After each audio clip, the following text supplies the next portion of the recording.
Direktur Pemberitaan JAK TV Tian Bahtiar alias TB mendapatkan uang sebesar 480 juta rupiah untuk membuat dan menyebarkan berita yang menyudutkan Kejaksaan Agung. Uang tersebut diterima Tian atas nama pribadi tanpa kerjasama dengan JAK TV. Tian menerima uang tersebut dari dua advokat, yakni Marsha Santoso alias M dan Junaidi Saibe alias S yang juga sudah ditetapkan sebagai tersangka. Konten negatif ini kemudian dipublikasikan oleh Tian ke beberapa media, baik itu media sosial dan media online yang terafiliasi dengan JAK TV. Salah satu contoh narasi negatif yang dibuat oleh Marcella dan Junaidi soal kerugian keuangan negara dalam sejumlah perkara. Padahal perhitungan kerugian keuangan negara yang disebarkan itu tidak benar berdasarkan. Sebelumnya diketahui Kejaksaan Agung telah menetapkan 8 orang tersangka dalam kasus dugaan suap penanganan perkara di Pengadilan Negeri Jakarta Pusat terkait kasus vonis lepas ekspor CPO terhadap 3 perusahaan, yakni PT Wilmar Group, PT Permata Hero Group, dan PT Musimas Group. Mereka adalah Ketua Pengadilan Negeri Jakarta Selatan, yakni Muhammad Arif Nuryanta, Panitera Muda Perdata Jakarta Utara, Wahyu Gunawan alias WG, serta kuasa hukum korporasi Marcella Santoso alias MS dan Arianto Bakri alias AB. Kemudian 3 majelis hakim yang memeriksa dan mengadili perkara ekspor CPO selaku ketua majelis serta Agam Syarif Barudin dan Ali Muhtar selaku anggota. Baru Social Security Legal Wilmar Group yakni Muhammad Syafi'i ditetapkan sebagai tersangka karena diduga merupakan pihak yang menyiapkan uang suap 60 miliar rupiah untuk Hakim Pengadilan Tipikor Jakarta melalui pengacara untuk penanganan perkara ini. Kejaksaan menduga Muhammad Arif Nuryanta yang saat itu menjabat sebagai Wakil Ketua Pengadilan Negeri Jakarta Pusat menerima suap 60 miliar rupiah. Sementara itu, 3 hakim Agam Baharudin dan Ali Muhtarom sebagai majelis hakim diduga menerima uang suap 22,5 miliar rupiah.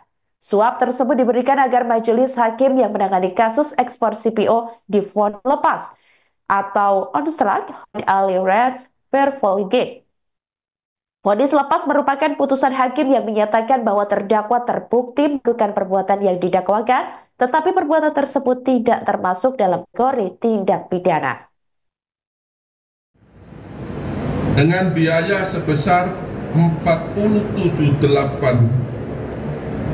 dengan biaya 478.500.000 rupiah yang dibayarkan oleh tersangka MS dan tersangka JS kepada TB yang dilakukan dengan cara-cara sebagai berikut.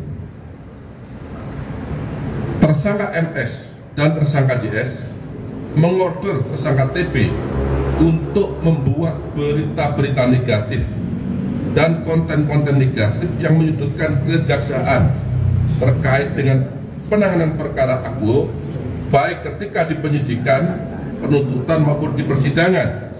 Dan tersangka TB mempublikasikannya di media sosial, media online, dan JAK TV News sehingga kejaksaan dinilai negatif dan telah merugikan hak-hak para tersangka atau terdakwa yang ditangani oleh tersangka MS dan tersangka JS selaku penasihat hukum tersangka atau terdakwa. Kemudian tersangka JS membuat narasi-narasi dan opini-opini positif bagi timnya, yaitu MS dan JS. Kemudian membuat metodologi perhitungan kerugian keuangan negara dalam penanganan perkara akuo yang dilakukan kejaksaan adalah tidak benar dan menyesatkan, dan kemudian tersangka TB dan kemudian menuangkannya dalam berita di sejumlah media sosial dan media online. Tersangka MS dan tersangka JS membiayai demonstrasi-demonstrasi dalam upaya untuk menggagalkan penyidikan, penuntutan, dan pembuktian perkara akuo di persidangan sementara berlangsung, dan tersangka TB kemudian mempublikasikan narasi-narasi demonstrasi tersebut secara negatif dalam berita-berita tentang kejaksaan. Tersangka MS dan tersangka JS menyelenggarakan dan membiayai kegiatan seminar-seminar, podcast, dan talkshow di beberapa media online dengan mengarahkan narasi-narasi yang negatif dalam pemberitaan untuk mempengaruhi pembuktian perkara di persidangan, kemudian diliput oleh tersangka TB dan menyiarkannya melalui JEK TV dan akun-akun official JEK TV, termasuk di media TikTok dan YouTube. Tersangka TB memproduksi acara TV Show melalui dialog, talkshow, dan diskusi panel di beberapa kampus yang diliput oleh JEK TV. Tindakan yang dilakukan oleh tersangka MS, tersangka JS, dan tersangka TB dimaksudkan bertujuan untuk membentuk opini publik dengan berita negatif yang menyudutkan kejaksaan maupun Jampitsus dalam penanganan perkara tindak pidana korupsi tata niaga timah maupun perkara tindak pidana korupsi tata niaga bulan. Download Tribun X sekarang, menghadirkan lokal menjadi Indonesia.